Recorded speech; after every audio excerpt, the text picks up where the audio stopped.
நடிகர் ஜெயம் ரவி அவர்களுக்கும் ஆர்த்திக்கும் டைவர்ஸ் வழக்கு நடைபெற்று கொண்டிருக்கிறது. அந்த சமயத்தில் பார்த்தீங்கன்னா ஐஸ்வரி கணேசன் அவர் திருமண விழாவிற்கு ஜெயம் ரவி அவர்கள் பார்த்தீங்கன்னா கனிஷ்கா அவரோட கையை பிடிச்சிக்கிட்டு அந்த திருமண விழாவுக்கு பட்டு வேட்டை பட்டு சட்டை கட்டி மிக அருமையாக கணவன் மனைவி போல் இருவருமே அந்த இடத்துல வலம் வந்து அவங்க ஃபங்க்ஷனுக்கு கலந்துருக்கிறாங்க.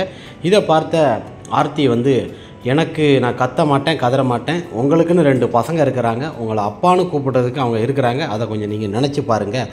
இன்றைக்கி பார்த்தீங்கன்னா இணையதளத்தில் மிக வைரலாகிக்கிட்டு இருக்குது.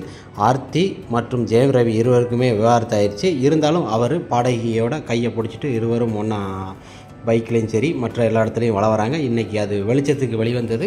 பட்டு வேட்டி சட்டை அணிந்து இருவருமே இன்று வளம் வந்ததை பார்த்தோன்னா இன்றைக்கி ஆர்த்தி பொங்கி எழுந்து மீடியாவில் திட்டவும் முடியல, கதறவும் முடியல. இருந்தாலும் நம்ம எப்படியாவது பேசி ஆகணும், அவங்க கூட ஒன்றா வாழணும் அப்படின்னு ஒரு விருப்பத்தோடு தான் இருக்கிறாங்க. நான் எதுவும் உங்களை சொல்ல மாட்டேன், நீங்களாக உங்களை கூப்பிட்றதுக்கு அப்பா பிள்ளைன்னு இருக்குது, நீங்கள் வந்துருங்கன்னு சொல்லி ஜெயம் ரவி அவர் மனைவி ஆர்த்தி கெஞ்சி கேட்குறாங்க. ஜெயம் ரவி அவர்கள் யோசனையில் இந்த வன்ற வீடியோவை பார்த்துட்டு மிக வருத்தமளிக்க நிலையில் இருக்காங்க. அவங்க பசங்க பார்க்கும்போது அசிங்கமாக இருக்குமா என்னென்னு தெரியல. இருந்தாலும் எனக்கு அதை பற்றி கவலை கிடையாது.